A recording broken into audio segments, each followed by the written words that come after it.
Estamos iniciando mais um programa Memória.doc pela TV Assembleia, a imagem da cidadania. O programa de hoje vai tratar sobre a Comissão da Verdade e sobre a ditadura militar. Para alguns, a Revolução de 31 de março de 1964.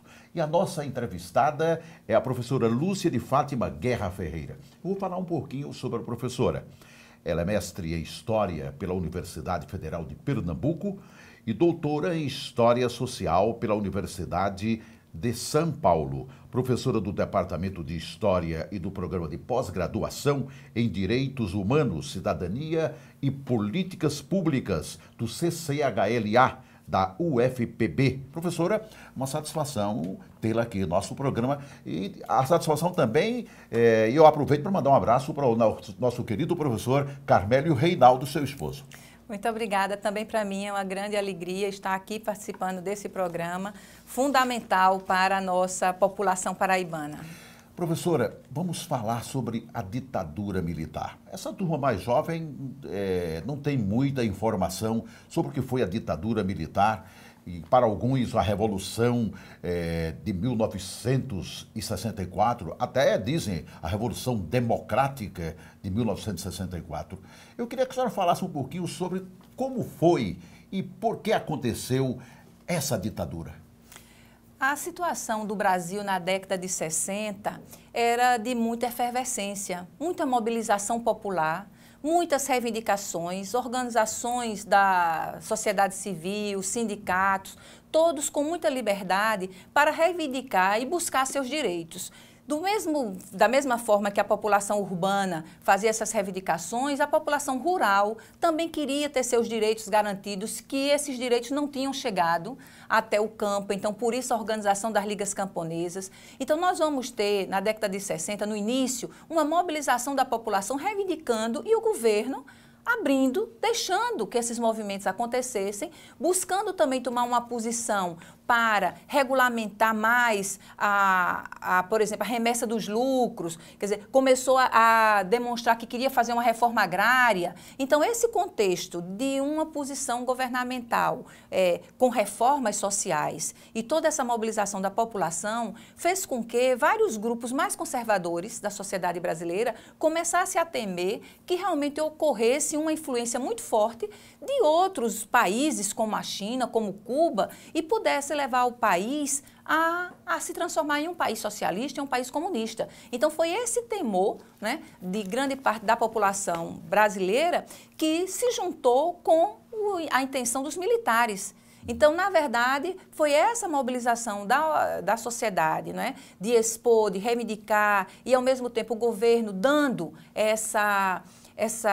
marcando essa posição pela uma reforma nas finanças, uma reforma agrária, uma reforma na educação. Então, o governo de João Goulart foi um governo com muitas propostas de reformular a sociedade brasileira. Então, isso causou temor às elites. Né? Então, foi essa conjuntura que fez com que houvesse realmente uma união de forças e os militares tomassem o poder, temendo que o Brasil pudesse se tornar uma ditadura comunista. Né? Então, foi esse contexto, né, de mobilização e de reformas que fez com que esses outros grupos mais conservadores tomassem a frente. Só que hoje em dia todos os estudos colocam que não foi apenas o militar, mas foi a sociedade civil. Então, hoje se fala não só de golpe militar, mas de um golpe civil-militar, porque os militares estavam apoiados pelas elites.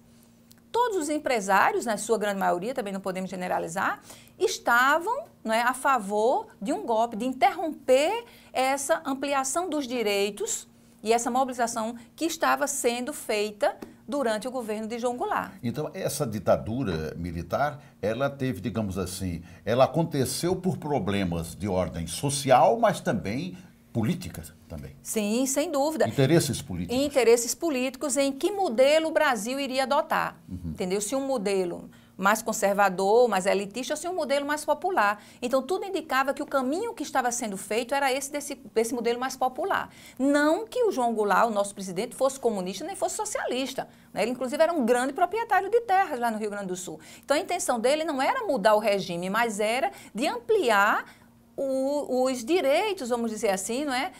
dos cidadãos, da população, né? Aumentos, né, mais significativos, por exemplo, em salário mínimo. Então, era uma série de medidas que estavam sendo adotadas, né, que causaram muito temor, né, às nossas elites. Então, antes que isso aumentasse, eles resolveram cortar com o golpe. Ô, professora, o João Goulart tinha aquela visão assim trabalhista, parecia muito lembrava muito Getúlio Vargas, não? Sem dúvida, ele inclusive tinha sido ministro de Getúlio Vargas, então ele vinha nessa formação, nessa preocupação de legalizar, de regulamentar os direitos trabalhistas, né? De dar realmente aos trabalhadores o que eles tinham direito. Então, isso para os empresários estava tirando dos empresários na medida em que você ampliava, né, esses direitos. Então, essa posição, né, de João Goulart causou realmente essa irritação, né, tanto nessa elite empresarial, como também nos militares, porque ele também, pode ter sido até uma falha do presidente à época, ele se aproximou muito com, vamos dizer, com a hierarquia média entre os militares. Os sargentos eram quem mais davam apoio, fazendo até greve. E ele deu apoio, então aí a alta hierarquia não aguentou isso. Não suportou. Não suportou. Agora, eu lhe pergunto, e quais os nomes assim, da ala civil que podem ser vistos como importantes para que isso acontecesse, para que o exército chegasse, digamos, ao poder? Veja, nós temos Magalhães Pinto, que era um grande banqueiro, né? Banqueiro. Nós temos, tipo, o próprio governador Carlos Lacerda, não é? Que foi um grande batalhador pelo golpe, pela tomada do poder, que ele era um grande adversário e era um civil, né? Então, nós vamos ter nomes tanto da política como do empresariado, né, que vão estar favoráveis a esse golpe, embora que vai se voltar contra eles próprios. O próprio Carlos Lacerda depois será cassado. Né? Quer dizer, então, esse golpe tem esse apoio civil, né, de empresários e de políticos, né, para que os militares dessem o golpe, só que depois, realmente, os militares, ao tomarem o poder, vão adotar uma postura que nem sempre vai atender aqueles que foram seus aliados no primeiro momento. O golpe acontece, lá vem Castelo Branco, não é? Castelo Branco, como é a figura dele? Foi importante para aquele momento?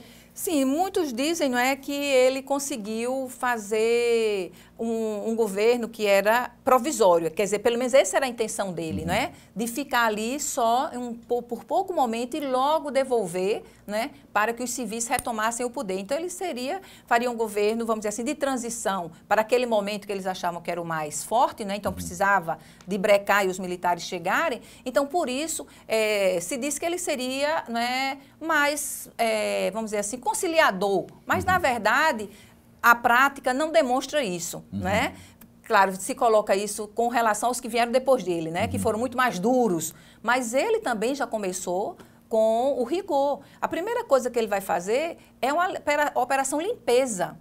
E o que é a operação limpeza? Era justamente identificar, né, nos diversos ambientes federais e espaços públicos, quais os servidores que queriam ainda apoiar o João Goulart. Né? Eu queria que a senhora falasse mais a miúde sobre essa limpeza no nosso segundo bloco, tá bom? Nós voltamos daqui a pouquinho com o Memória.doc.